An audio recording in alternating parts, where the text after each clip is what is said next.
Hey YouTubers, and welcome back to Tony the Technician's channel. And today on Tool Talk episode 25, we're going to be going over, well, I was going to do 5 things I regret buying, but I could only come up with 4. Because I really try and actually do my research before buying any tools so I don't end up buying things that I don't need or are crappy. But when me and my wife first moved into this house, I was just excited to get my garage going. I ended up buying a couple cheap tools that I really do actually regret, and I shouldn't have went that route. But don't get me wrong, I will do another video of maybe 5 tools that I don't regret buying cheaper than buying an expensive version of it. Because you can get a lot of tools out there at a cheaper price, and I promise you, you won't regret it. But these are 4 tools that I do regret buying for a cheaper price or buying at all. A couple of them just due to them being crappy quality, and a couple of them being really something that I don't need or something that didn't work for me. And then you might come across something that you did need and it is really good and you had a purpose for it, but you don't use all that often. This is just an example of one, and I absolutely do not regret buying this whatsoever. This is not part of my 4.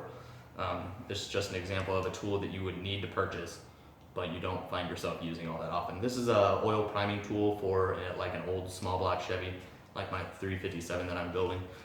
Basically, this shaft falls in on the oil pump through the distributor hole, and you attach your drill here, and it primes oil throughout the entire engine.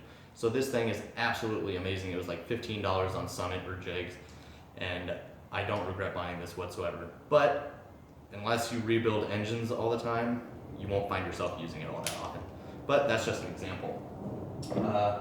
But yeah, let's get into the 4 things that I regret buying.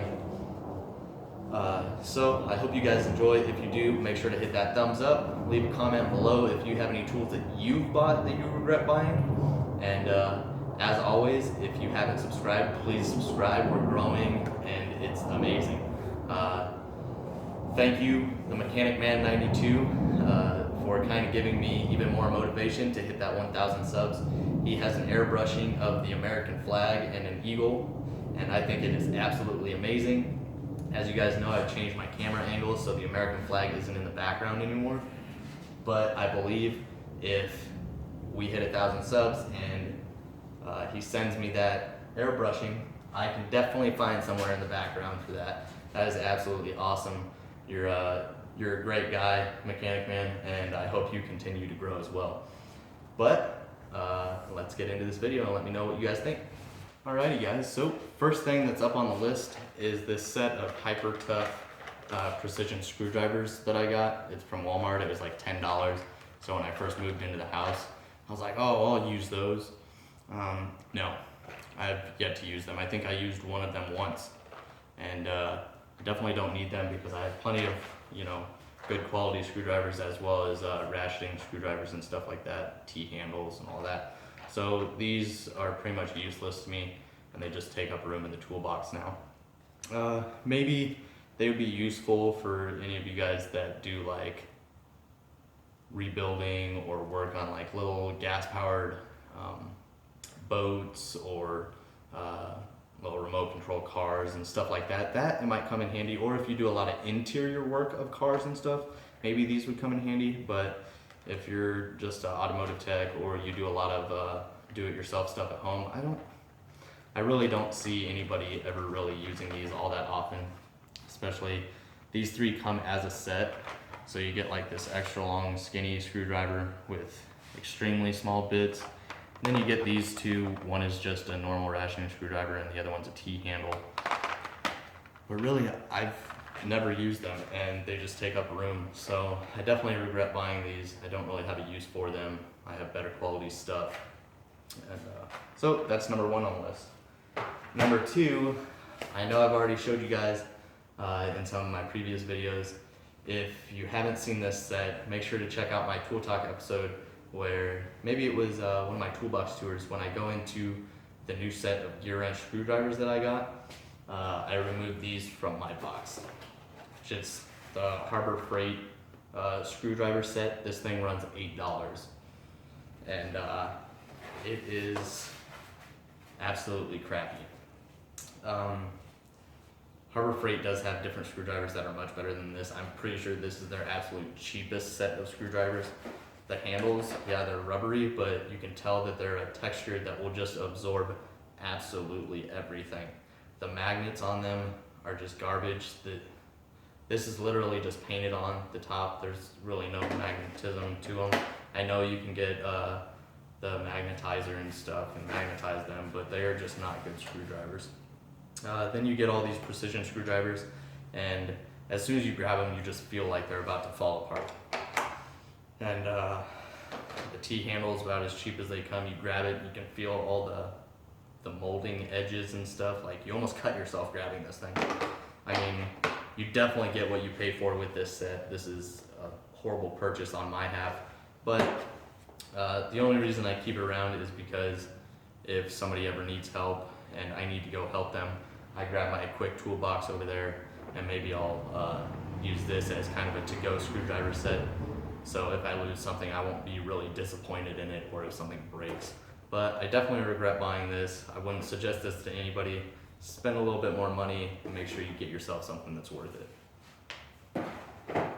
The next thing that's up on my list is not necessarily something that I don't use or I don't like. It's just maybe I should have spent a little bit more money on it and got one that fit my needs a little bit better, which is this valve spring compressor. Sorry about that, guys. So like I was saying, next thing up, number 3, is this valve spring compressor. Now, don't get me wrong, valve spring compressors are absolutely amazing to have. You can get many different styles for removing valve springs while the head is still on the block, or like this one is specifically made for removing valve springs when the head is off of the block. Because this part sits on the valve on the bottom and you compress it. This pushes down on the retainer and kind of releases the keepers so you can pull them out. The bad design about this, I went cheaper on it. It's the same design as like the OTC, or as I thought it was. This head isn't interchangeable, so if you have really big valve springs or really small valve springs, this could be an issue. Most of the more expensive ones will have 2 different sizes, and you can flip them, so you have multiple different sizes. And usually the handle is on the side that compresses the valve spring. This one puts the handle on the side that's holding the valve. And the crappy thing about that is, on a more expensive one, these up here are also adjustable, just like this shaft down here. So you can get the angle just right, so you don't have to put like a cheater bar on here.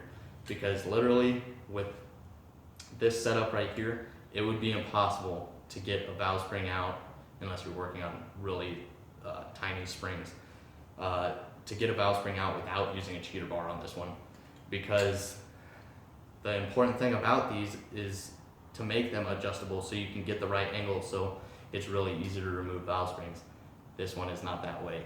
This one is absolutely cheap. It's made strong, it's tough, it'll get the job done, but it does not make the job as easy as you think. I definitely need to invest in a better valve spring compressor, and that's why I regret buying this. And let's move on to the final thing I regret buying.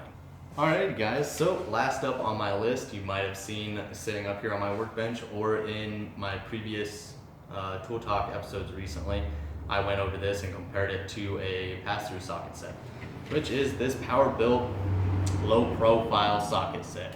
I think it ran around $25 if I remember correctly. Now don't get me wrong, I don't regret buying it because of its price or quality, because for the price it is great quality and it works well. But the only time I've used it is as a normal ratchet. I haven't actually been in a situation where I've needed a low-profile socket set. I could either get by with just using a wrench or using my pass-through socket set, which has the same profile as this. The only thing different about this set than my pass-through set is the thinness of the actual handle on the ratchet.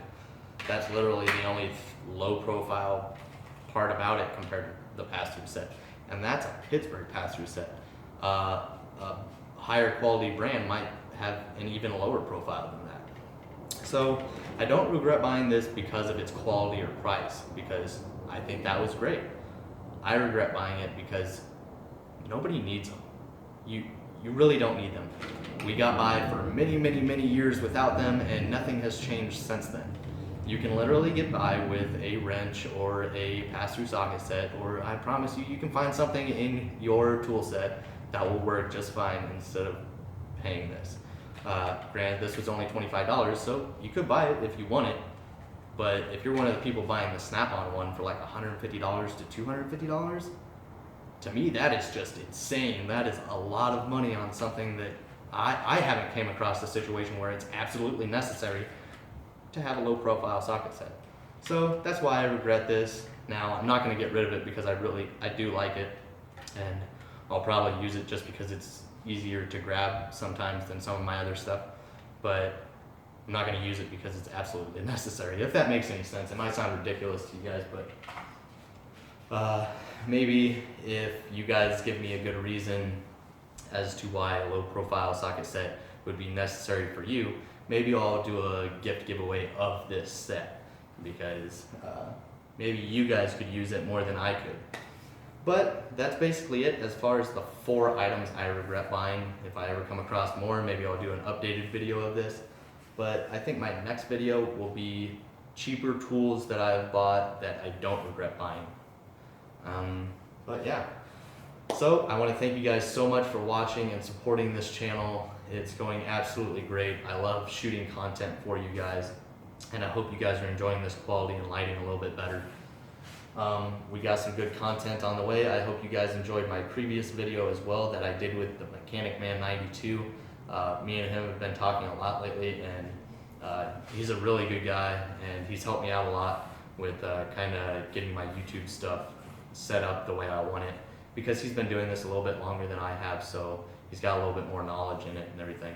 So I want to thank you once again, the Mechanic Man 92, for all your help and support on my channel as well. But once again, guys, if you haven't checked out his channel and you're subscribed to my channel, go ahead and check him out. He's got a lot of great videos as well. So thank you guys once again. Make sure to hit that thumbs up if you enjoyed this video. Leave a comment down below if you have a list of tools that you regret buying, and subscribe if you're not a subscriber. Thank you guys.